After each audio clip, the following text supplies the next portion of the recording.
Herkese merhaba. Joy Chef in the Kitchen'ın yeni bir bölümüne daha hoş geldiniz. Bugün şahane bir profiterol yapacağız. Fransız klasiklerinden güzel bir versiyonunu yapmaya çalışacağım bugün sizlere. Herhalde sevmeyeniniz yoktur profiterolü. Gerçekten az önce konuşuyorduk.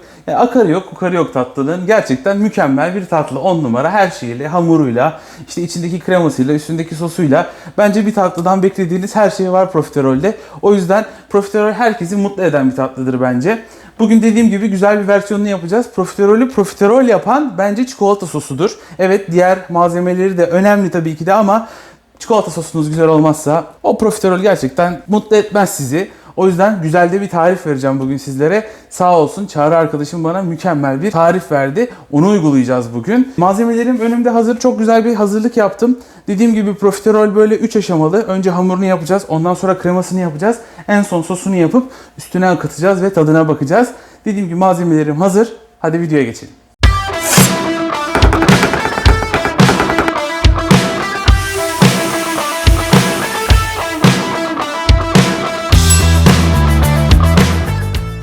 Evet, yapımına önce hamurumuzu yapmakla başlayacağız. Pataşu hamurumuzu yapmamız lazım. Pataşu hamuru bizim bu eklerde kullandığımız hamurun aynısı. O hamuru yapacağız. Ondan sonra kremamızı yapmakla devam edeceğiz. Suyum var. Suyumu direkt ocağımın üstüne aldım. Bütün gramajları her zamanki gibi açıklamalar kısmına ekleyeceğim. Tereyağımı atıyorum. Tereyağı eriyene kadar ocağın üstünde tutacağım suyumu. Bu tarifte mutfak mikserimden yardım alacağım. Mutfak mikserini herhangi bir yoğurma için değil de yumurtalarımızı hamurumuza eklemek için hamurumuzun ılınması lazım. Ilınması için de ben onu mutfak mikserine alacağım. Karıştırmaya başlayacağım. O karıştıkça ılınmaya başlayacak. Yani açıkçası ılınma sürecini birazcık hızlandırmak için mutfak mikserini kullanacağım. Mutfak mikseriniz yok ise böyle tezgahın üstüne açabilirsiniz hamurunuzu daha hızlı soğuması için. Ondan sonra da tek tek yumurtalarımızı yedireceğiz. Evet, tereyağımız tamamen eridi. Şimdi bu aşamada tuzumu, şekerimi ekledim. Ve unumu daha önceden elemiştim. Unumu bir anda ekliyorum içine. O şimdi bir anda toplanacak ve bir hamur haline gelecek, göreceksiniz. Evet, şimdi unumuzu koyduktan sonra unu birazcık kavurmamız lazım ki o çiğ un tadı ağzımıza gelmesin. Birazcık kavuracağım. Hatırlıyorum, okuldayken şefimiz şey demişti. Ununuzu kavururken sabahları fırının önünden geçerseniz de taze ekmek kokusu gelir ya burnunuza. O koku geldiği zaman burnunuza ununuz tamam demektir. O koku gelene kadar kavurun demişti. Ve ben şimdi o şekilde kavuruyorum. Bakın bir 5 dakikadır kavuruyorum orta ateşte. Ve o koku gelmeye başladı. Hakikaten böyle o fırından yeni çıkmış ekmek kokusu gelmeye başladı. O unun kokusu işte. O pişen kavrulan unun kokusu. Çok güzel bir koku.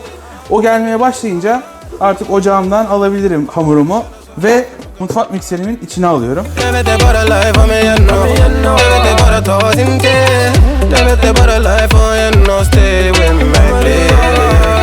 O esnada ben hemen pastacı kremamı yapmak istiyorum ki o da bir an önce olsun ve soğusun. Sütümüzü, burada yarım litre sütüm var.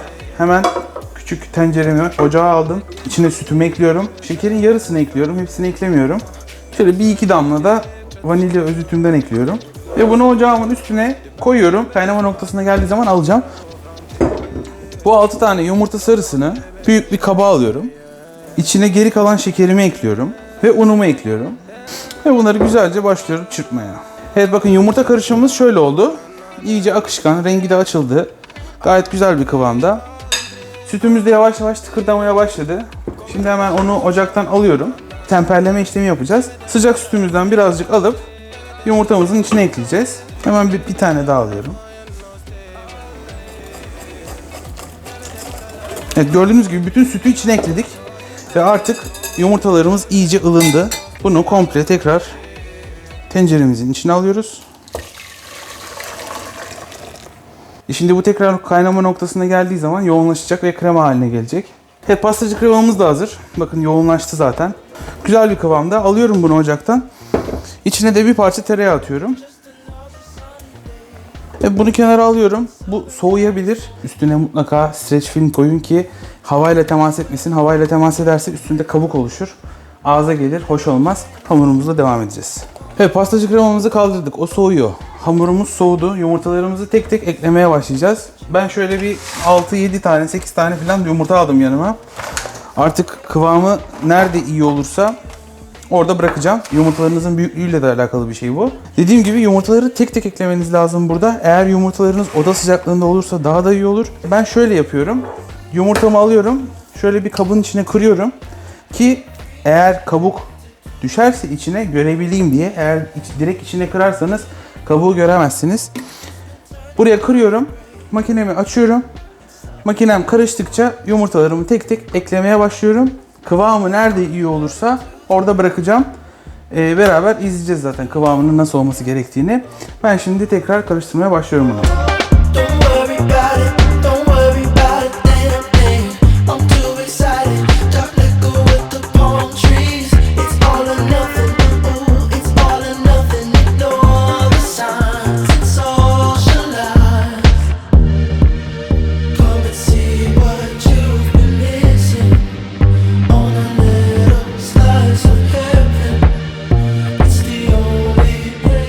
Evet bakın kıvamı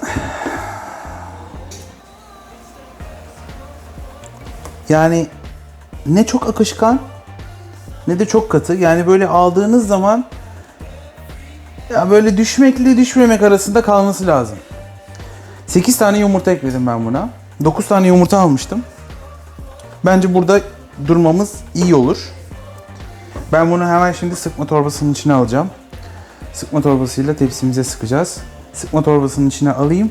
Tekrar birlikte olacağız. Hamurumuzu sıkma torbasının içine aldım. Ben şöyle yapıyorum. Tepsimi, daha doğrusu kağıdımı şöyle birazcık suyla ıslatıyorum. Neden? Çünkü şu hamurlarımı fırına attıktan sonra birazcık buhar oluşsun istiyorum fırının içindeki. Hamurlarım böyle iyice kıtır olmasınlar, hafif yumuşak olsunlar o buharın sayesinde. Bunu da benim hocam öğretmişti bana. Okula giderken bunu herkes bilmez demişti. Umarım hala kimse bilmiyordur. Ve yavaş yavaş başlıyorum bunları sıkmaya. Just another sunny day in Southern California. It's where the people came to play. Don't let them transform you. Don't worry about it. Don't worry about a damn thing. I'm too excited. Dark liquor with the palm trees. It's all or nothing. Ooh, it's all or nothing. Ignore the signs and socialize. Come and see what you. Evet, bütün hamurlarımızı sıktık. Fırçamı suya batırıp şu uçlarını birazcık böyle yatırmak istiyorum ki fırındayken o uçlar yanmasın. Fırınım ısındı, dediğim gibi 200 derecede. Aşağı yukarı bir 15-20 dakika 200 derecede pişireceğim. Bir kontrol edeceğim. Ondan sonra ısısını düşürüp aşağı yukarı şöyle bir 180-170'lere indirip bir 10 dakika daha öyle pişireceğim. Şimdi ben bunları fırına atıyorum. Ondan sonra da çikolata yapımına geçeceğiz. Çikolata sosu için yarım kilo %100 kakaolu çikolata kullanıyoruz. Burada kullanacağınız çikolata gerçekten çok önemli. İyi kalitede bir çikolata kullanmaya özen gösterin. Dediğim gibi çikolata sosu profiterol de çok önemli. İyi bir hamur, iyi bir pastacı kreması yaparsınız ama çikolata sosunuz kötü olursa maalesef diğerlerinin hiçbir anlamı olmaz. O yüzden çikolata sosuna ekstra özen gösterin. Bu vereceğim tarif Fransızların orijinal tarifi. Yarım kilo çikolatamız var dedim. %100 kakao bitter çikolata. İyi kalitede bir çikolata. Ve ben bu çikolatayı şimdi suyumun içine ekliyorum. Burada suyum var ve hepsini içine ekledim. Bu çikolata yavaş yavaş erimeye başlayacak. Şekeri de ekliyorum. Hepsi beraber suyla beraber güzelce kaynayacaklar, eriyecekler ve en son içine bakın 100 mililitre yapmış olduğumuz sos aşağı yukarı 1 litrelik bir sos ve 1 litreye 100 mililitre kadar krema ekleyeceğiz. %10'u kadar yani. Çok az bir miktar. Bu erisin. Ondan sonra bakın neler olacak. Şelaleler, çikolatalar olacak. Çikolata sosumuz da hazır. Bakın koyduğumuz çikolata suyla beraber ve şekerle beraber güzelce eridi. O sos kıvamını aldı zaten şu an. Akışkan bir halde. İçi de dediğim gibi o 100 mililitrelik kremamızı ekliyorum.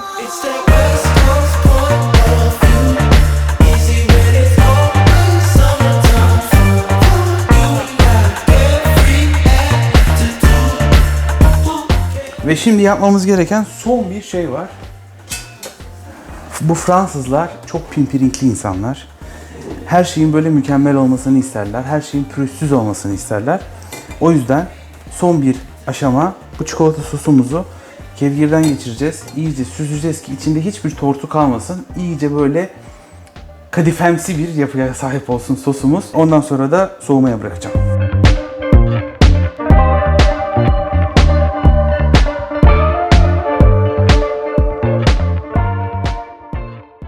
Hamurlarımız fırından çıktı. İyice ılındılar.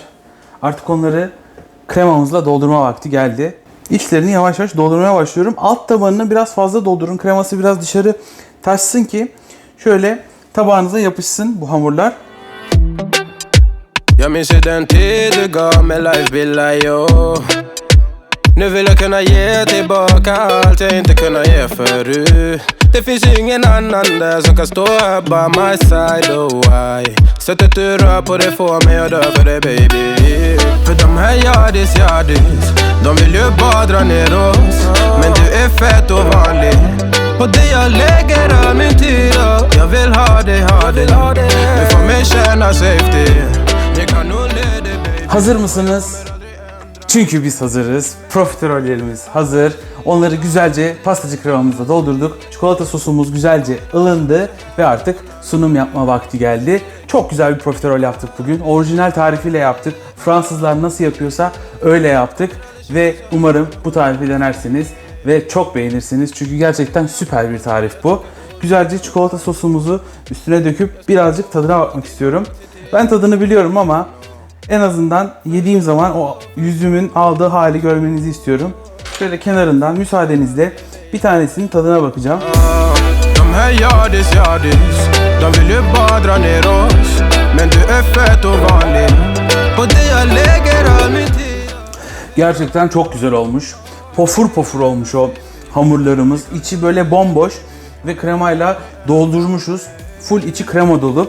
Çikolata sosumuza zaten diyecek hiçbir şey yok. Şahane bir çikolata sosu. İçindeki pastacı kremasıyla da mükemmel bir profiterol oldu. Efendim bugün dediğim gibi profiterol yaptık. O Fransız orijinal tarifleriyle yaptık. En güzelini size yansıtmaya çalıştım. Kanalımıza henüz abone olmadıysanız efendim lütfen ama lütfen abone olmayı unutmayın. Altta yorumlarınızı eksik etmeyin. Videomuzu beğendiyseniz like tuşuna basmayı da unutmayın. Bir sonraki videoda tekrar görüşmek üzere. Hoşçakalın. Kendinize çok iyi bakın. Du lägger till, du är där för mig.